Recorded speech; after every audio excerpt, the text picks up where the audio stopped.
Vamos a abrir la Biblia en Primera de Corintios para continuar con esta enseñanza.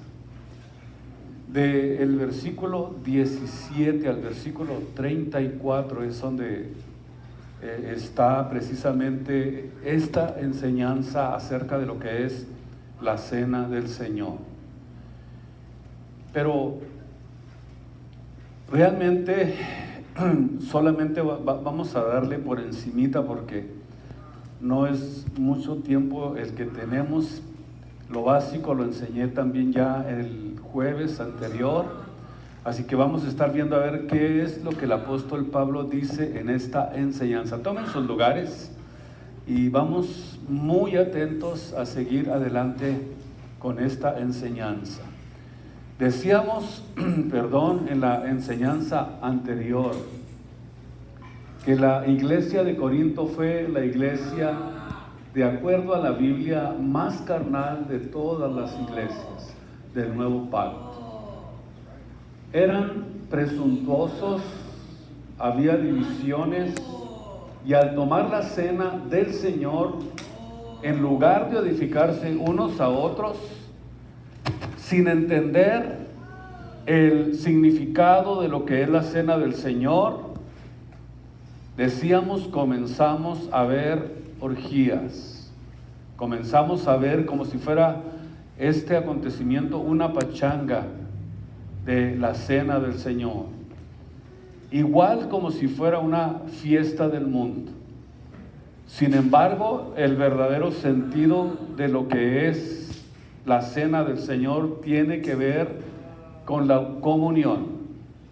En Efesios capítulo 4, versículo 3, el apóstol Pablo, que dice que la iglesia siempre debe de estar solícitos individualmente, cada miembro del cuerpo de Cristo, en guardar la unidad del Espíritu, que es el vínculo de la paz. O sea, significa esto que la paz de Dios sobrepuja cualquier entendimiento humano y te da la capacidad para aprender a vivir en comunión los unos con los otros.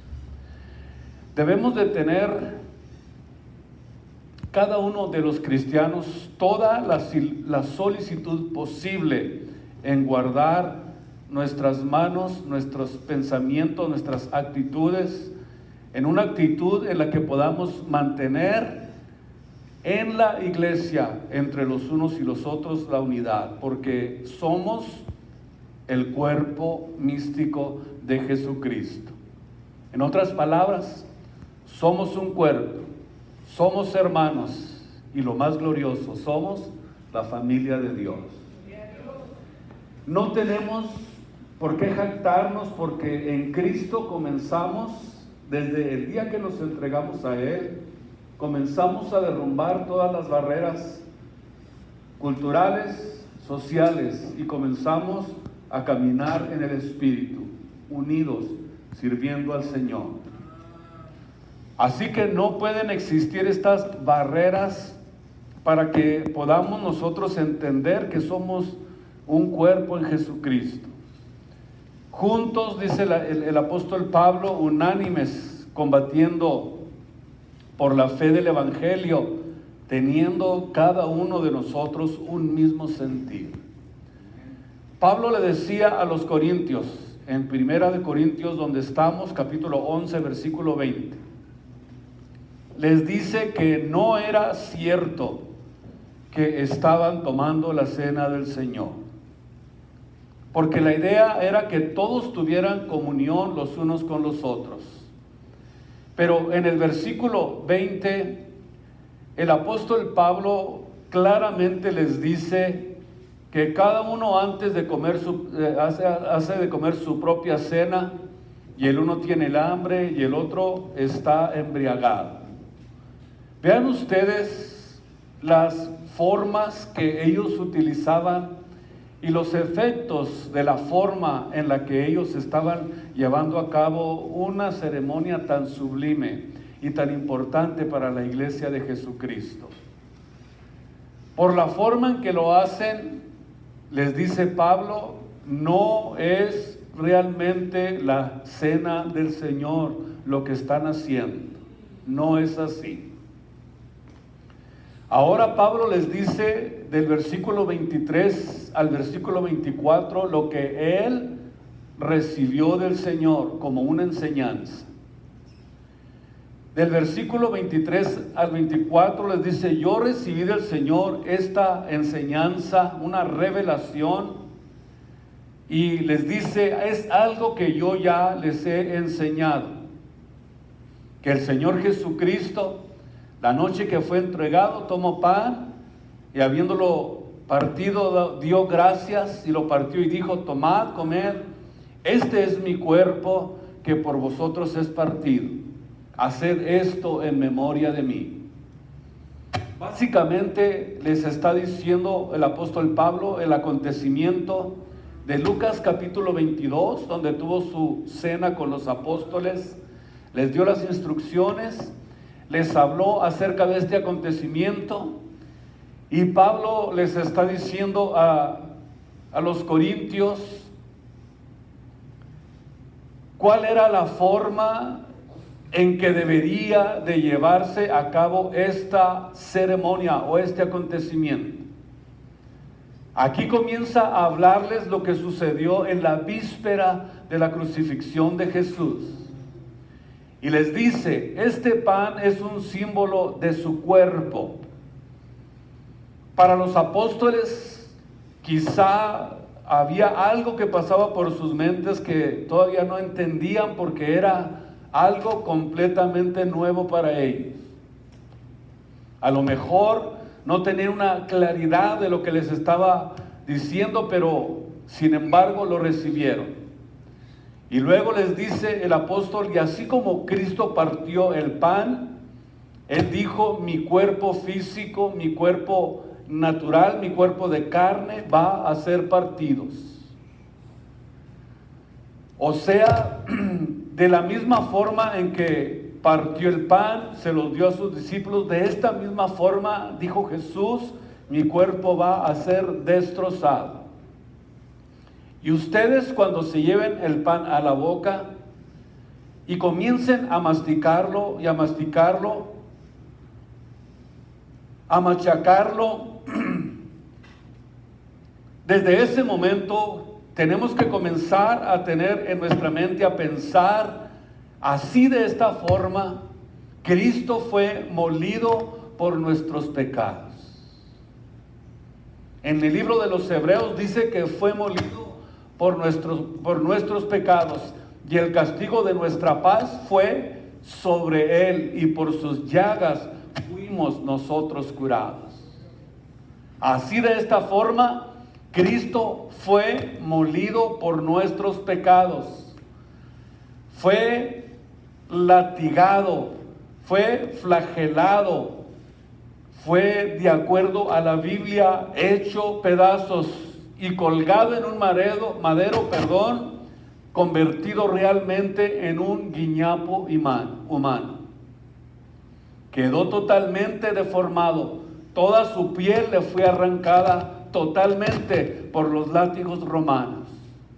Cuando le daban el latigazo, se enredaba y daba 2 o 3 vueltas, y los látigos contenían unas puntas que se ensartaban en el cuerpo, y luego venía el jalón con todas sus fuerzas. De hecho, el salmista, en un salmo mesiánico, dijo que hicieron grandes surcos en sus espaldas. Surcos hicieron. Esta era una de las formas más crueles y más sanguinarias que puedan existir de poder torturar a una persona. Se enrollaba el látigo encima de la víctima, y cuando jalaba allí realmente le arrancaban realmente el cuero con todo y carne.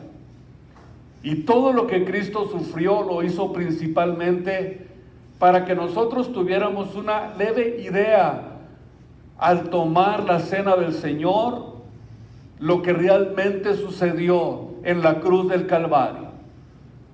De acuerdo a la Biblia, tenía que derramar hasta la última gota de su sangre para que cuando nosotros participáramos de este acto tan solemne pudiéramos recordar, pudiéramos reflexionar que gracias a ese cuerpo destrozado y partido, tú y yo ahora podemos tener la vida eterna, la salvación, libres del pecado, sirviendo a Jesucristo y esperando con paciencia el tiempo de nuestra partida para encontrarnos con Él en el reino de los cielos. Creo que esta esperanza no debe de avergonzar a nadie. La Biblia es clara cuando lo enseña. Pudimos, a través de este sacrificio, a través de este cuerpo que fue destrozado, molido, tener ahora la esperanza de la vida eterna, que es precisamente el regalo más precioso y más maravilloso que Cristo pudo darnos. Gracias a Dios por esta vida eterna, por tener una familia, por tener un destino, por tener una esperanza. Gracias a Cristo. Y nos pidió que lo hiciéramos nosotros en su memoria, que recordáramos este acontecimiento. Cuando mastiques el pan, recuerda y pon en tu mente que de esa forma el cuerpo de Jesucristo fue destrozado, molido y completamente desfigurado. Dios quiere que sea este acto un impacto tan grande en nuestra mente para que meditemos profundamente acerca del significado de la muerte de nuestro Señor Jesucristo, el Mesías prometido. Yeshua Yamashiach, el Señor, el Rey de Reyes y Señor de Señores. Y al tomarla, es el momento de recordar y de pensar en lo que costó y el precio que Él tuvo que pagar para ser salvos, para poder ser perdonados y que nuestros pecados hayan sido redimidos. Porque dice Romanos 8:1 que ya no hay condenación para los que están en Jesús. Qué precioso, no hay condenación para los que están en Cristo. Dígalo, no hay condenación porque yo recibí a Jesucristo, creo en Jesús, me he entregado a Él y ya no hay condenación. Fuimos libres del pecado y de la muerte y ahora estamos en novedad de vida. La vida de Jesús está siendo derramada, impregnada cada día en nuestras vidas, en nuestras mentes, en nuestros cuerpos, porque fuimos perdonados, nuestros pecados fueron perdonados. Y Jesús dijo, hagan esto en memoria de mí. Ahora vamos al versículo 25 para hablar acerca de la copa. Esta copa, dijo Jesús, es el nuevo pacto en mi sangre. Esto es precioso. Decía el viernes pasado que fue este pacto algo que hizo una transición impresionante. Esta copa, dijo, es el nuevo pacto. En otras palabras, es la nueva relación en la que Dios entra con los gentiles. Vean ustedes la transición tan impresionante. Los que no teníamos parte ni suerte en el reino de los cielos, dice la Biblia en el libro capítulo 1 de Juan, a lo suyo vino Jesús, pero los suyos no le recibieron. Y al ver el rechazo de Israel, se extendió a los gentiles, más a los que le recibieron. En otras palabras, si tú me rechazas, me voy con los que están lejos. Me voy con los gentiles. Porque el pacto antiguo era solo y exclusivamente para la nación de Israel. Escúchenme bien. El antiguo pacto pertenecía única y exclusivamente para los israelitas. Por eso este nuevo pacto del que Jesús habla Este nuevo pacto en su sangre es la gran transición. Ya no le vamos a decir una transición maravillosa, sino la gran transición. Pero para que pudiera llevarse a cabo esta gran transición, tenía que ser firmado y sellado con sangre este pacto.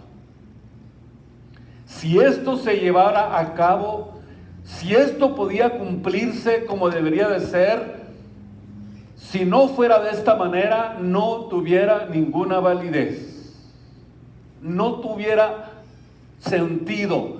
Tenía que ser derramada una sangre inocente, una sangre que fuera capaz no solamente de limpiar los pecados del cuerpo, sino que entrara hasta el espíritu, hasta la conciencia, para redimir al hombre que estaba muerto en delitos y pecados.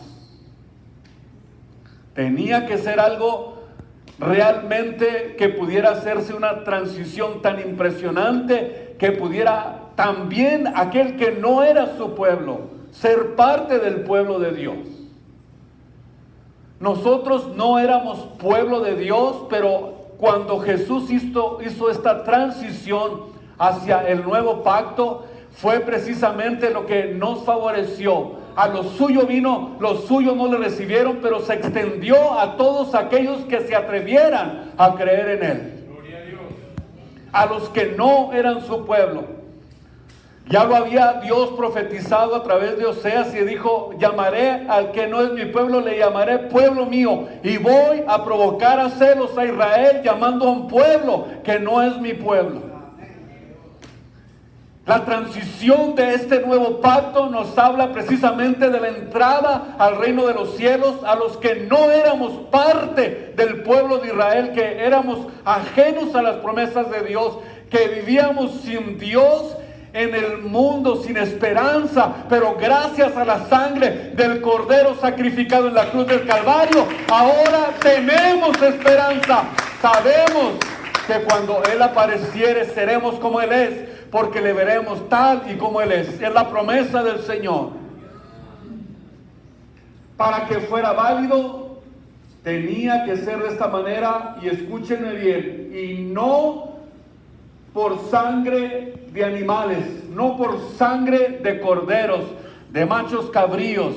No, tenía que ser una sangre que no estuviera contaminada por el pecado. En el libro de los Hebreos, capítulo 9, versículo 13. Porque si la sangre de los machos cabríos y la ceniza rociada a los inmundos para perdonarles, para santificarlos solamente en la carne, o sea que cuando el cordero se quemaba en el altar, esas cenizas se las rociaban a los inmundos para un perdón temporal. Un perdón que era solamente para la purificación de la carne. Y dice en el versículo 15: cuánto más la sangre de Cristo, el cual por el Espíritu Eterno se ofreció a sí mismo sin mancha a Dios, no solamente limpiará nuestra carne, sino limpiará nuestras conciencias acusadoras de las obras de muerte, para poder servir al Dios vivo, al cual adoramos y glorificamos en este lugar. La sangre de Cristo entró hasta el espíritu del hombre y te quitó la conciencia acusadora, porque andabas: Dios mío, me robé aquello y ahora la conciencia me acusa, aborté y ahora veo la sangre de ese hijo que aborté, y la conciencia intranquila, el espíritu intranquilo. Pues para poder limpiar nuestras conciencias de las obras de muerte, de pecado, de destrucción, está la sangre de Jesús, el Hijo de Dios, el Cordero que fue inmolado, precioso Cordero, que ahora entendemos el valor de lo que hizo Jesús por nosotros. Jesús dijo: háganlo en memoria de mí, acuérdense de este acto, lo que hice por ustedes. Recuérdenlo, tráiganlo en sus mentes y en sus conciencias, que yo un día, dice Jesús, fui destrozado, fui molido, fui hecho completamente un guiñapo humano sin figura y sin parecer. No parecía un hombre lo que estaba colgado en la cruz del Calvario. Versículo 15, así que por eso es, escuchen ustedes, mediador, escúchenlo, del Nuevo Testamento. Pero tenía que intervenir la muerte del testador. Un testamento no es válido en tanto que el testador está vivo. Así que era necesario esta sangre sin contaminación. Porque donde hay testamento, dice el versículo 16, es necesario que intervenga muerte del testador. Porque el testamento con la muerte es confirmado. ¡Pum! Es válido. El nuevo pacto, ¡pum! Valió.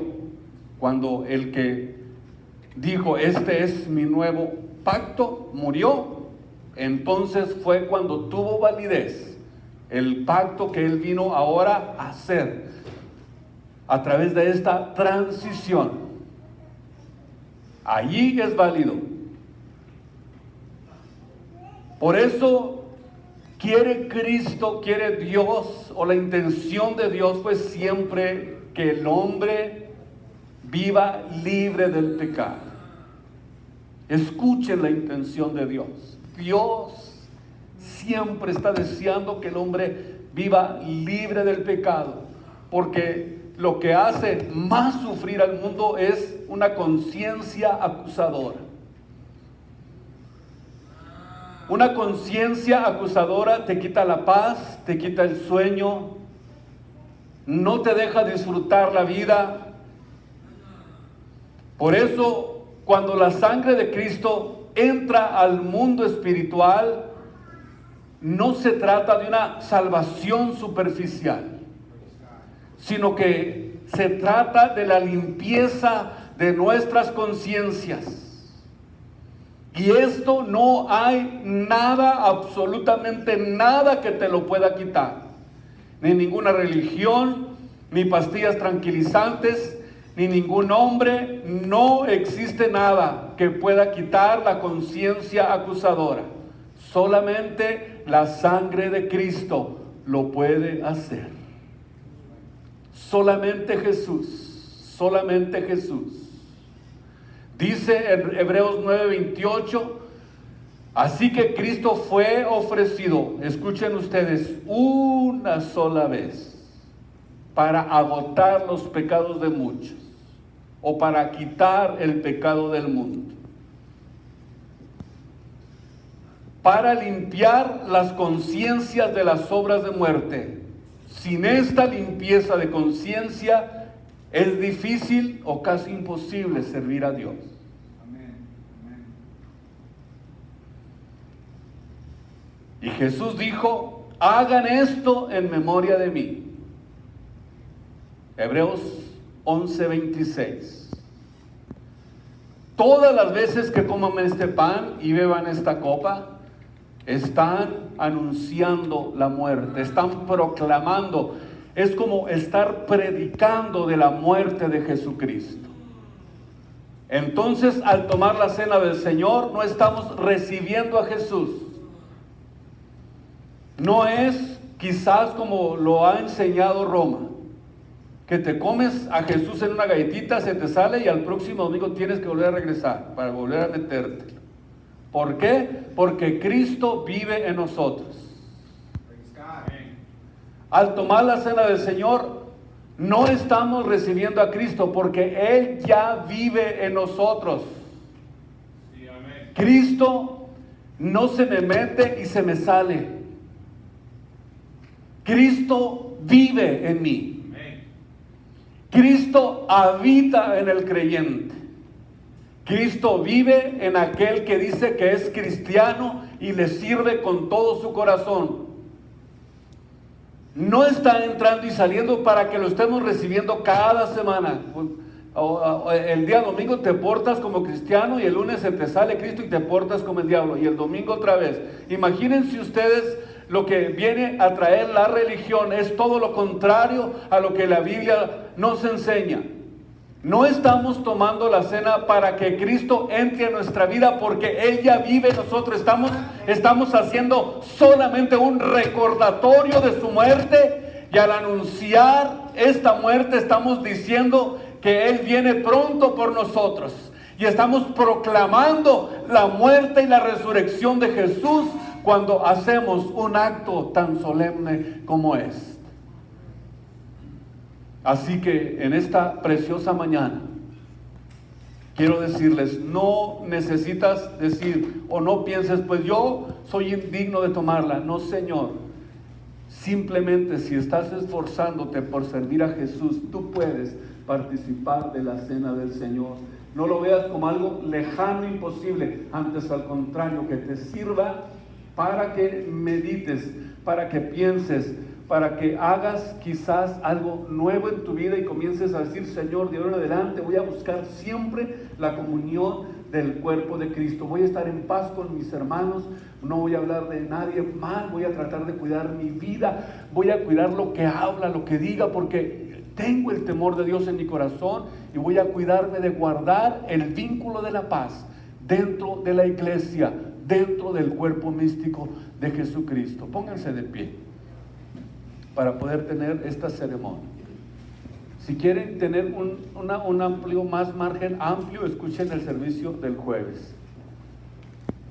Y como les digo, 2 servicios realmente no es mucho para poder hablar de un tema tan importante y tan glorioso como es la cena